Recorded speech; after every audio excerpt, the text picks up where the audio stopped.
जो स्वयं भगवान आकर बताता है वो सूक्ष्म वेद है, तत्व ज्ञान है।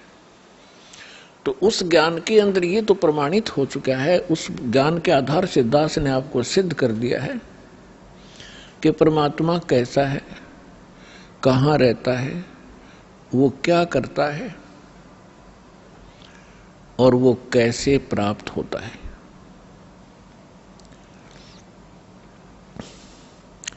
तो अब हमने उस अध्यात्म ज्ञान को समझना है। अपनी विशेषकर हिंदू धर्म के अंदर श्रीमद् भगवत गीता एक बहुत ही शिरोधार्य शास्त्र माना जाता है और सत शास्त्र कहलाता है। परमात्मा ने 600 वर्ष पहले जो ज्ञान बोला था, उस समय हमारे धर्म गुरुओं ने परमात्मा का इतना विरोध करा दिया था कि हम भूल गए थे कि कबीर नाम का कोई व्यक्ति रहा होगा। केवल पुस्तकों में पढ़ा करते थे, कबीर साहब की वाणी पढ़ ली, ठीक है, दोहे इसलिए पढ़ा करते थे कि वो हमारे एग्जाम के अंदर उनमें से कुछ अंश हमने लिखना पड़ता था। अब जब हम तत्व ज्ञान से परिचित हुआ ये दास, तो पता चला ये कबीर साहब कवि ही नहीं थे, ये परमेश्वर भी थे।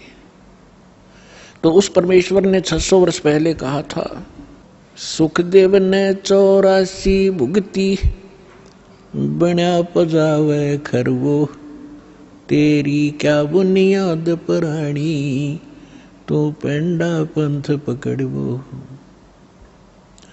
मोती मुक्ता दर्शत नाही, ये जग है सब अंदरे, दिखत के तो नैन चश्म, इनका फेरा मोतिया बंदरे।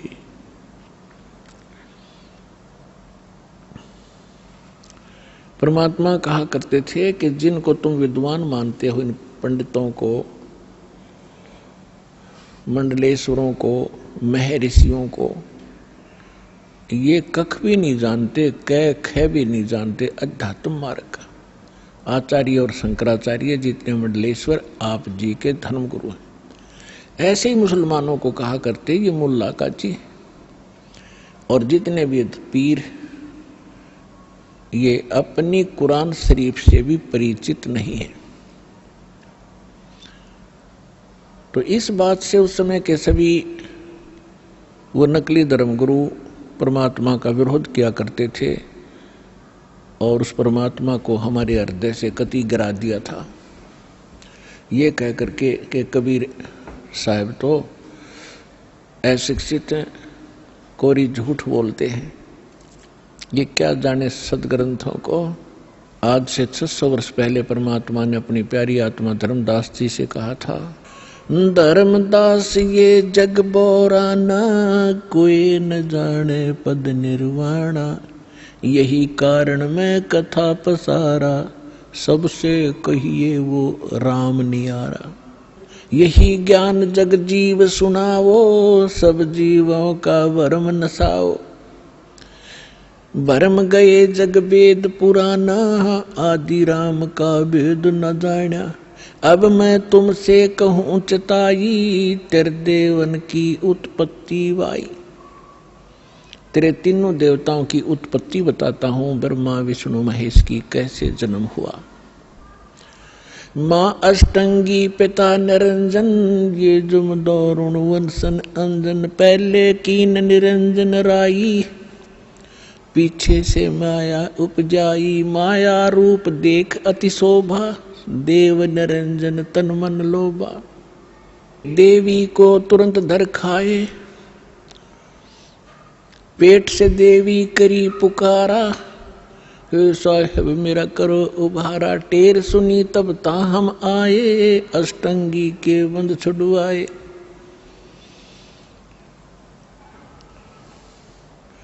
अष्टंगी और काल अब दो, मंद कर्म से गए बिगोई।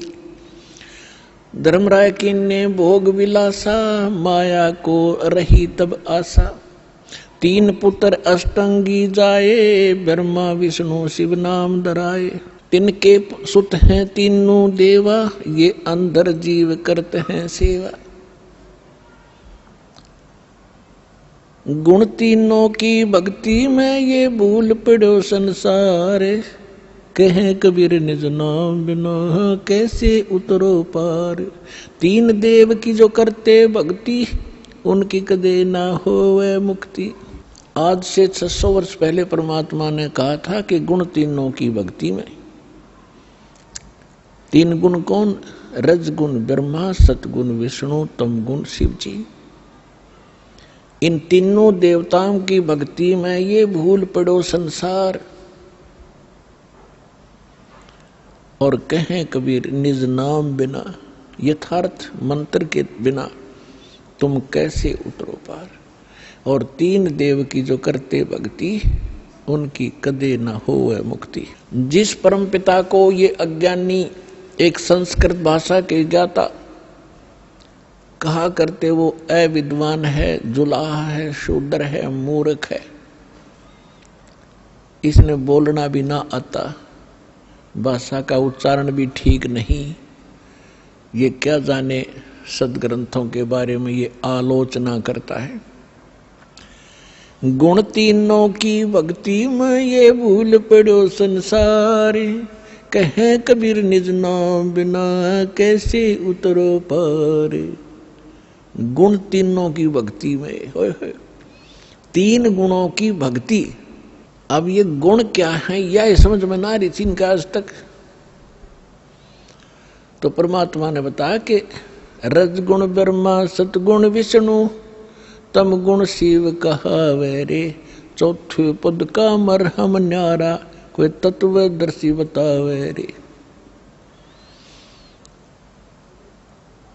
अब तीन गुण कौन थे? भगवान ने 600 वर्ष पहले सिद्ध कर दिया कि तीन देव, तीन गुण, ब्रह्मा विष्णु महेश, इनकी जो भक्ति करते हैं उनकी कभी मुक्ति नहीं होगी। और हमारे दादे परदादे इनने पूज पूज कर मर गए, तो क्या मुक्त हुए? वो नहीं हुए। आपको प्रमाण दिखाते हैं। पहले आपको ये सिद्ध करते हैं ये तीन गुण क्या हैं, देखिएगा अपने ही सदग्रंथों से। अब देखो, श्रीमद् देवी भागवत से हम सिद्ध करते हैं कि ये तीनों गुण कौन हैं। देखिएगा, ये है श्रीमद् देवी भागवत हिंदी टीका सहित भाग 1। ये छपी कहां से है? अथ देवी भागवतम सभाष्टिकम सहमातम, खेमरा श्री कृष्णदास प्रकाशन, बंबई से प्रकाशित है। इसके तीसरे स्कंद में ले चलते हैं आपको। ये है अथ श्रीमद् देवी भागवते भाषा टीका युक्ते तृतीय स्कंध प्रारंभते। इसके हम आपको 11 पृष्ठ पर ले चलते हैं। ये 11 पृष्ठ है और 5वें अध्याय का हम 8वां मंत्र पढ़ेंगे। हे माता, यदि हमारे ऊपर सदा आप दया युक्त हो तो हमको तमोगुण में किस प्रकार प्रदान किया? शंकर भगवान कह रहे हैं। और ब्रह्मा रजोगुण और हरि सतगुण युक्त क्यों किए? अब क्या बता रहे हैं, फिर हम संस्कार देखेंगे।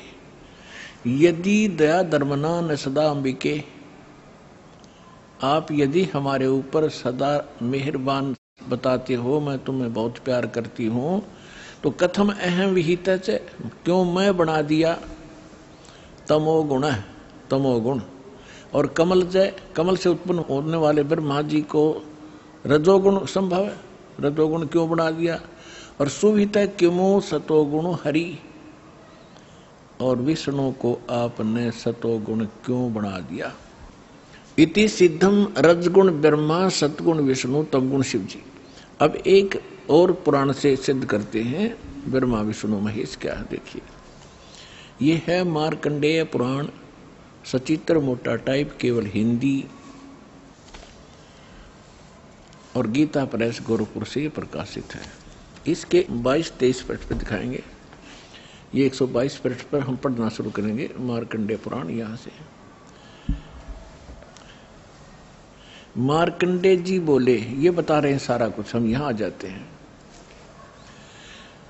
मार्कंडेय जी बता रहे हैं रजोगुण प्रधान ब्रह्मा, तमोगुण प्रधान रुद्र, सत्व प्रधान विश्वपालक विष्णु हैं और यही 3 देवता हैं और यही 3 गुण हैं।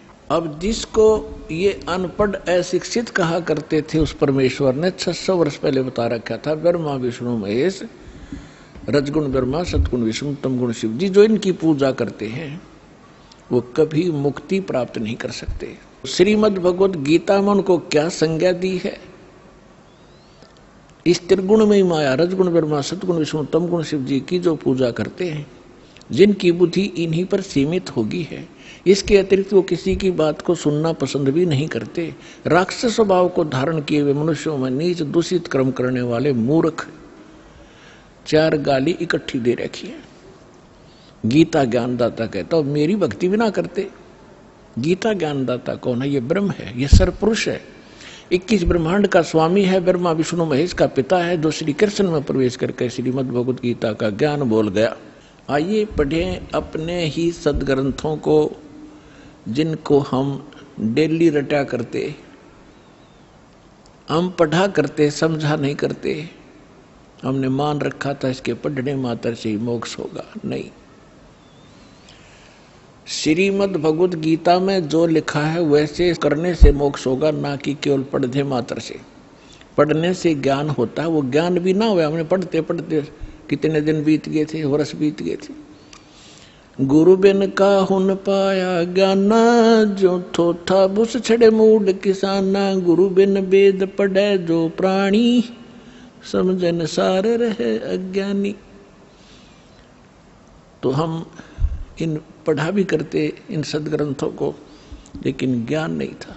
आज हम पढ़ेंगे इस पवित्र सदग्रंथों को परमात्मा की तत्व ज्ञान की रोशनी में, हम एक एक अक्षर समझ जाएंगे।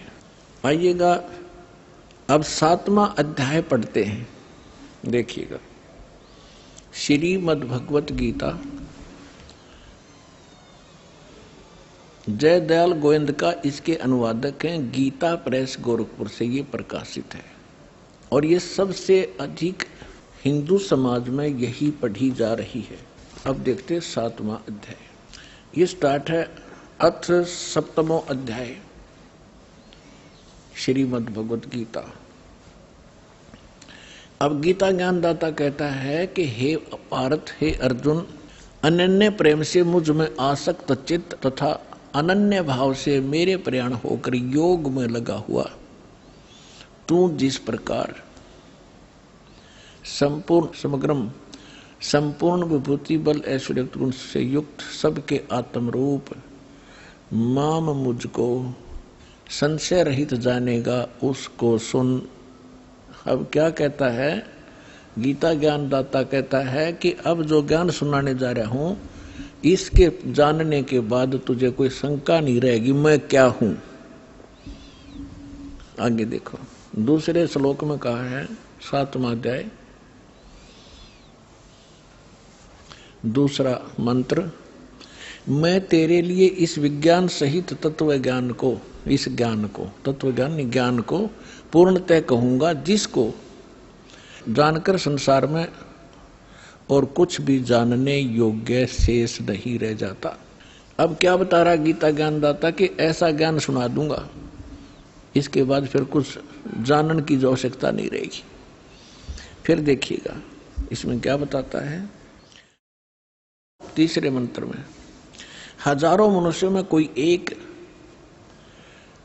सिद्धेय माने परमात्मा प्राप्ति के लिए प्रयत्न करता है, और प्रयत्न करने वाले सिद्धानाम साधकों में भी कोई एक मेरे प्राण होकर मुझको तत्व से वेति माने जानता है, तत्व से जानता है। ये क्या कह रहा है कि परमात्मा की प्राप्ति के लिए हजारों में से कोई ही भक्ति करना चाहता है, परमात्मा के प्रयत्न कर रहा है। उनमें से मेरे तक भी कोई एक आधा ही पहुंचता है, ना तो नीचे के देवी देवताओं तक ही सीमित रह जाते हैं। आगे देखो फिर क्या बता रहे हैं। चौथा और पांचवें का इकट्ठा अनुवाद है। पृथ्वी, जल, अग्नि, वायु और आकाश, मन, बुद्धि और अहंकार, इस प्रकार यह 8 प्रकार से विभाजित मेरी प्रकृति है। यह 8 प्रकार से भेद वाली तो अपरा मेरी जड़ प्रकृति है, और हे माँ भाव इससे दूसरी जिससे ये संपूर्ण जगत धारण किया जाता है, मेरी जीव रूपा चेतन प्रकृति जान। अब यहां 2 से दोगे, 2 प्रकृति। एक तो इन्होंने बता दिया 5 तत्व और मन, बुद्धि और अहंकार, ये 8 प्रकार से बनी प्रकृति। दूसरी बता रहे हैं ये चेतन प्रकृति, ये दुर्गा है। दुर्गा, अब देखो ये सिद्ध हो रहा है कि दुर्गा को भी प्रकृति कहते हैं, और आप जी को बहुत बार इन सदग्रंथों में प्रमाणित किया है। जैसे श्री देवी भागवत सचित्र मोटा टाइप गीता प्रेस गोरखपुर से प्रकाशित के 3रे स्कंद में 123 पृष्ठ पर विष्णु जी कहते हैं अपनी मां के विषय में। अब पुण्यात्माओं ये सारे कंसेप्ट साथ साथ क्लियर करने पड़ेंगे, क्योंकि बहुत से श्रोता प्रथम बार आते हैं तो उन्होंने ये ज्ञान गहनता से सुना नहीं होता ध्यान से, और थोड़ा बहुत सुन लेते हैं, पुण्यात्मा शीघ्र प्रेरित हो जाते हैं, वो आते हैं। तो यहाँ इनको बैठकर सुनने का समय मिलता है 2 घंटे सुबह, 2 घंटे शाम को। तो इसलिए यहाँ एक विशेष विस्तार के साथ ये ज्ञान सुनाया जाता है। ये श्रीमद् देवी भागवत देखिएगा, सचित्र मोटा टाइप हिंदी, गीता प्रेस गोरखपुर से प्रकाशित है, और परमात्मा चाहने वाले हिंदुओं के घरों पर यह लगभग रखी पाओगी। ये है संक्षिप्त श्रीमद् देवी भागवत सचित्र मोटा टाइप, केवल हिंदी। प्रकाशक हैं हनुमान प्रसाद पोदार, चमनलाल गोस्वामी, और गीता प्रेस गोरखपुर से प्रकाशित है। इसके 123 पृष्ठ पर पढ़ लें, पर्याप्त है। 123 पृष्ठ, 3रा स्कंद, संक्षिप्त देवी भागवत। तुम शुद्ध स्वरूपा हो, यह सारा संसार तुम ही से उद्भासित हो रहा है। मैं ब्रह्मा और शंकर हम सभी तुम्हारी कृपा से विद्यमान हैं। हमारा आविर्भाव माने जन्म, तिरोभाव माने मृत्यु हुआ करता है। हमारा तो जन्म मृत्यु होता है, केवल तुम ही नित्य हो, जगत जननी हो, प्रकृति और सनातनी देवी हो। भगवान शंकर बोले यदि भगवान विष्णु तुमसे ही प्रकट हुए हैं तो उनके बाद उत्पन्न होने वाले ब्रह्मा भी तुम्हारे बालक हुए, फिर मैं तमोगुणी लीला करने वाला शंकर क्या तुम्हारी संतान नहीं हुआ? अर्थात मुझे भी उत्पन्न करने वाले तुम ही हो। शिवे, संपूर्ण संसार की सृष्टि करने में तुम बड़ी चतुर हो। शिवे, शिवे भी कहा इसको। इस संसार की सृष्टि, स्थिति और संहार में तुम्हारे गुण सदा समर्थ हैं। उन्हीं तीनों गुणों से उत्पन्न हम, तीनों गुणों, रजगुण ब्रह्मा, सतगुण विष्णु, तम गुण शिव जी, उन्हीं तीनों गुणों से उत्पन्न हम ब्रह्मा, विष्णु एवं शंकर नियमानुसार कार्य में तत्पर रहते हैं। अब ये क्या सिद्ध हो गया? इस थोड़ी सी पंक्तियों में कितने कंसेप्ट क्लियर हो गए। नंबर 1, ब्रह्मा विष्णु महेश की जन्म मृत्यु होती है। नंबर 2, दुर्गा को प्रकृति कहते हैं। नंबर 3, ब्रह्मा विष्णु महेश की माता दुर्गा है। और नंबर 4, रजगुण ब्रह्मा, सतगुण विष्णु, तमगुण शिव जी। नंबर 5, ये केवल वर्क डन ही दे सकते हैं, जैसा कर्म जीव ने किया उसमें कोई परिवर्तन नहीं कर सकते, नियमित कार्य ही कर सकते। ये 5 कंसेप्ट, 5 पॉइंट कति सिद्ध हो गए। अब थोड़ा सा और दिखाते हैं आपको। ये देखिएगा संक्षिप्त शिवपुराण। इस संक्षिप्त शिवपुराण के अंदर ये गीता प्रेस गोरखपुर से प्रकाशित है, सचित्र मोटा टाइप, केवल हिंदी। और ये कहां से प्रकाशित है देखिएगा, हनुमान प्रसाद पोदार इसका इनके संपादक हैं और प्रकाशक हैं। ये गीता प्रेस गोरखपुर, गोविंद वन कार्यालय कोलकाता का संस्थान। यहां देखिएगा संक्षिप्त शिवपुराण 98 पृष्ठ से हम थोड़ा सा पढ़ेंगे। यहाँ 5वां अध्याय रुद्र संहिता का हम पढ़ेंगे, छठा। 5वें के एंड को पढ़ रहे हैं। अपने पुत्र नारद की बात सुनकर लोक पितामह ब्रह्मा वह इस प्रकार बोले। 5वां अध्याय समाप्त हुआ, छठा प्रारंभ हुआ रुद्र संहिता का 99 पृष्ठ पे। नारद ने पूछा था कि सृष्टि की रचना बताइए भगवान पिताजी ब्रह्मा जी से। तो ब्रह्मा जी ने बताया, अब आपके रूबरू पढ़कर सुनाता हूं। ब्रह्मा जी ने कहा ब्रह्मन श्रोमणे, तुम सदा समस्त जग के उपकार में लगे रहते हो। तुमने लोगों के हित की कामना से बहुत उत्तम बात पूछी है।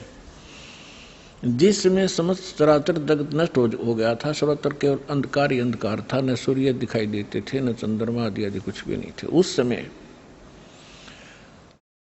तत्सद्ब्रह्म, जिस श्रुति में सत सुना जाता है, इस श्रुति में जो सत सुना जाता है एकमात्र वही शेष था। 100 पृष्ठ पे जिस परब्रह्म के विषय में ज्ञान और अज्ञान से पूर्ण युक्तियों द्वारा इस प्रकार विकल्प किए जाते हैं। यानी ब्रह्मा जी कह रहे हैं कुछ सच्ची कुछ झूठी जो मैंने सुनी है वो बता रहा हूं। उसने कुछ काल के बाद, कुछ समय के उपरांत द्वितीय की इच्छा प्रकट की। उसके भीतर एक से अनेक होने के संकल्प उदित हुए। तब उस निराकार परमात्मा ने अपनी लीला शक्ति से अपने लिए एक मूर्ति की कल्पना की। इनका क्या मानना है कि परमात्मा मूलतः निराकार है और उसने फिर अपने आकार में आने की सोची, तब क्या बन गया? सदाशिव बन गया। फिर वो सदाशिव बन गए। अब देखो क्लियर होगा यहां से। उसने कल्पना की, मूर्ति की कल्पना की अपने लिए। उस निराकार परमात्मा ने अपनी लीला शक्ति से अपने लिए मूर्ति की कल्पना की। जो मूर्ति रहित परम ब्रह्म है उसकी मूर्ति यहां देखिए, भगवान सदाशिव हैं। अब सदाशिव कौन है ये देखना ध्यान से। ये किसको सदाशिव कहते हैं? अर्वाचीन और प्राचीन विद्वान उन्हीं को ईश्वर कहते हैं।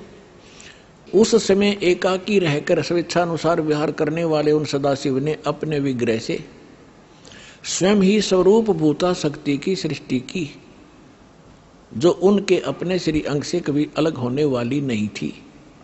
उस पराशक्ति को प्रधान भी कहते हैं, प्रकृति भी कहते हैं, गुणवती माया, बुद्धि तत्व की जननी तथा विकार रहित कहा है। वह शक्ति अंबिका कही गई है। उसी को प्रकृति, सर्वेश्वरी, त्रिदेव जननी, तीनों देवताओं को उत्पन्न करने वाली उनकी माता, ब्रह्मा विष्णु महेश की माता, नेता और मूल कारण भी कहते हैं। सदाशिव द्वारा प्रकट की गई उस शक्ति की 8 भुजाएं हैं। हो गया क्लियर? अब ये दुर्गा के विषय में है और सदाशिव ये कौन है? ये काल है। आगे और क्लियर हो जाएगा। अब इसमें क्या सिद्ध हो गया कि प्रकृति भी दुर्गा को कहते हैं और प्रधान भी दुर्गा को कहते हैं। गीता अध्याय नंबर 14 के श्लोक नंबर 3 से 5 में कति स्पष्ट किया गया है। ये काल कहता है, गीता बोलने वाला ब्रह्म कहता है कि दुर्गा तो मेरी प्रकृति तो मेरी पत्नी है, सब जीवों को उत्पन्न करने वाली माता है, मैं इसके गर्भ में बीज स्थापन करने वाला सबका पिता हूं। प्रकृति से उत्पन्न ये तीनों गुण इस जीव को कर्मानुसार यहां बांधे रखते हैं, जकड़े रखते हैं। तीनों गुण कौन सी सिद्ध होगी? रजगुण ब्रह्मा, सदगुण विष्णु, तम गुण शिव जी। ये देखिएगा अध्याय 14 और सुनाता हूं आपको। ताजा ताजा है, ये जल्दी समझ में आ जाएगा।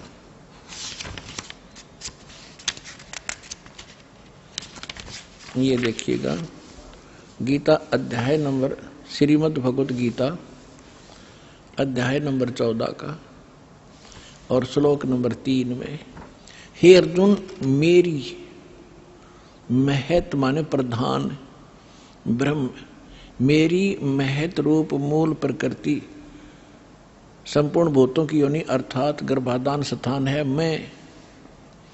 उस योनि में चेतन यानी गर्भ को स्थापन करने वाला तत्व करता हूं, उसके संयोग से, जड़ चेतन संयोग से नहीं, सब भूतों की सब प्राणियों की उत्पत्ति होती है। 4 में क्या कहा है? हे अर्जुन, नाना प्रकार की सब योनियों में जितनी मूर्तियां अर्थात शरीरधारी प्राणी उत्पन्न होते हैं, प्रकृति दुर्गा, प्रकृति यानी दुर्गा उन सब की गर्भ धारण करने वाली माता है और मैं बीज स्थापन करने वाला पिता हूं। और 5 में क्या कहा है? हे अर्जुन, सतगुण, रजगुण और तमगुण ये प्रकृति से उत्पन्न, दुर्गा से उत्पन्न ब्रह्मा विष्णु महेश, विष्णु ब्रह्मा महेश तीनों गुण, ये तीनों देवता अविनाशी जीव आत्मा को शरीर में बांधते हैं। अब इसने काल ने हमें मूर्ख बनाने के लिए ब्रह्मा विष्णु महेश के सिर ठेकरा फोड़ दिया कि ये तीनों देवता ही सबको यहाँ फंसा कर रखते हैं। परमात्मा ने आकर बताया, ब्रह्मा विष्णु महेश्वर माया और ये धर्म राया कहिए, इन पांचों मिल परपंच बनाया, वाणी हमरी लइए। ब्रह्मा विष्णु महेश दुर्गा और काल ने इन पांचों ने मिलकर ये परपंच रच रखा है। हमारी बात को गहराई से सोचियो बच्चों, परमात्मा ने कहा। अब ये सिद्ध हो ही रहा है, ये पांचों मिलकर जकड़े बैठे हमारे को। इन पांचों मिल जीव अटकाए, युगन युगन हम आन छुटाए, बंदी छोड़ हमारा नामम, अजर अमर है अस्थिर ठामम, अमर करूं सतलोक पठाऊं, ताते बंदी छोड़ कहाऊं। यहाँ पवित्र शिव पुराण को हमने फिर उठा लिया, श्रीमद् भगवत गीता को रख दिया, उसमें से इतना ही लेना था। अब देखिएगा, ये संक्षिप्त शिव पुराण हम पढ़ रहे हैं और 100 पृष्ठ पे पढ़ रहे थे। यहां आगे थे हम,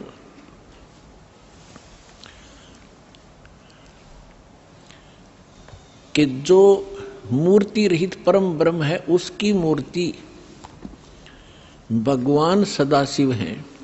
अर्वाचीन और प्राचीन विद्वान उन्हीं के ईश्वर कहते हैं। उस समय एकाकी रहकर स्वेच्छानुसार विहार करने वाले सदाशिव ने अपने विग्रह से स्वयं ही एक स्वरूप भूता शक्ति की सृष्टि की, जो उनके अपने श्रीअंग से कभी अलग होने वाली नहीं थी। उस पराशक्ति को अपने विग्रह माने शरीर से निकाली दुर्गा को ये खुद मान रहे हैं। पुण्यात्माओं, परमात्मा आए थे, ब्रह्मा जी को मिले, विष्णु जी को मिले, शिव जी को मिले। पहली बार तो इन्होंने ज्ञान सुना ढंग से। परमात्मा ने सबसे पहले ब्रह्मा को सृष्टि रचना आदि सुनाई थी। पहले उसने ठीक माना, बाद में काल ने उसके अंदर प्रवेश करके बुद्धि भ्रष्ट कर दी कि ये झूठ बोलता है, मन गढ़ंत कहानियां हैं, वेद सर्वश्रेष्ठ है, इसके अतिरिक्त कोई बातें मत मानो।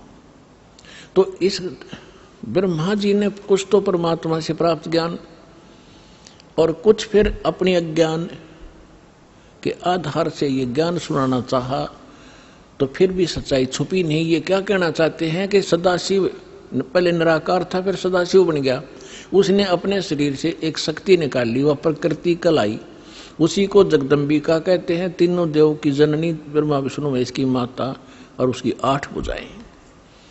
यहां कर दिया ना डंगा इसने। और परमात्मा ने पहले ही बता रखा है कि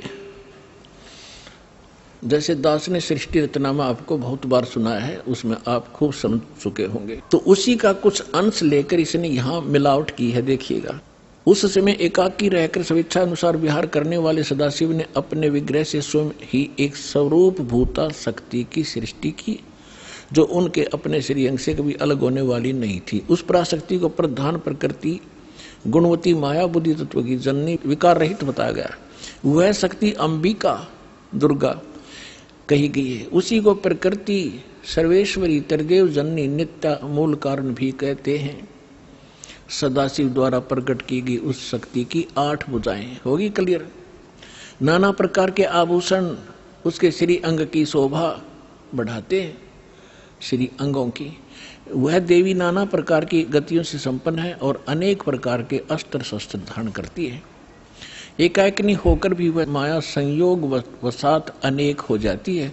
वे जो सदाशिव हैं, अब ये डेफिनेशन है उस काल की, ब्रह्मा जी बता रहे हैं और अपने सदग्रंथों में लिखा है, देखिएगा। वे जो सदाशिव हैं उन्हें परम पुरुष, ईश्वर, शिव शंभु और महेश्वर कहते हैं। यह देखना, वे अपने सारे अंगों में भस्म रमाए रहते हैं। उन काल रूपी ब्रह्म ने एक ही समय में शक्ति के नाथ नहीं, शक्ति के साथ, दुर्गा के साथ शिवलोक नामक अक्षेत्र का निर्माण किया था। उस उत्तम अक्षेत्र को काशी कहते हैं। वह परम निर्वाण या मोक्ष स्थान है जो सबके ऊपर विराजमान है। वह प्रिय और प्रियतम रूप, पति पत्नी रूप में शक्ति और शिव, दुर्गा और ये काल, ये स्पष्ट कह दिया। वो काल रूपी ब्रह्म ने, यो काल कहो, ब्रह्म कहो, काल रूपी ब्रह्म कहो, सदाशिव कहो, ये ब्रह्म है। शक्ति और शिव ने, दुर्गा और काल ने, वे प्रिय और प्रियतम रूप यानी पति पत्नी रूप में शक्ति यानी दुर्गा और शिव जो परमानंद स्वरूप है, उस मनोरम अक्षेत्र में नित्य निवास करते हैं। मुने शिव और शिवा ने, काल और दुर्गा ने प्रलय काल में भी कभी उस क्षेत्र को अपने सानिध्य से मुक्त नहीं किया। देवऋषि एक समय आनंद वन में रमण करते हुए शिवा और शिव के मन में यह इच्छा हुई कि किसी दूसरे पुरुष की सृष्टि करनी चाहिए, जिस पर यह सृष्टि संचालन का महान भार रखकर हम दोनों केवल काशी में रहकर इच्छा अनुसार विचरें और निर्वाण धारण करें। अब इन्होंने सोचा कि कोई पुत्र उत्पन्न करते हैं, उसको ये सारा काम संभलवा देंगे, हम निर्वाण धारण करेंगे, एकांत में रहा करेंगे। ये देखिएगा, ऐसा निश्चय करके शक्ति सहित सर्वव्यापी परमेश्वर शिव ने अपने वाम भाग के 10वें अंग पर अमृत मल दिया। फिर तो वहां से एक पुरुष प्रकट हुआ, यानी पति पत्नी व्यवहार किया, वहां से एक पुत्र उत्पन्न हुआ, उसका नाम के रखा। 102 पृष्ठ पे संक्षिप्त शिव पुराण 102 पृष्ठ पे। शिव ने कहा, वत्स, उस काल ने कहा, बेटा, व्यापक होने के कारण तुम्हारा विष्णु नाम विख्यात हुआ, विष्णु धर दिया तेरा नाम। अब फिर हम यहां आते हैं, ये हमने 6वां अध्याय पढ़ लिया रुद्र संहिता का 7वां, ये 7वां अध्याय 103 पृष्ठ पे। ब्रह्मा जी कहते हैं देव से, तत्पश्चात कल्याणकारी परमेश्वर शाम सदाशिव ने, काल ने पूर्ववत प्रयत्न करके जैसे अपनी दुर्गा से विष्णु की उत्पत्ति की, मुझे अपने दाहिने अंग से उत्पन्न किया। बस बात खत्म।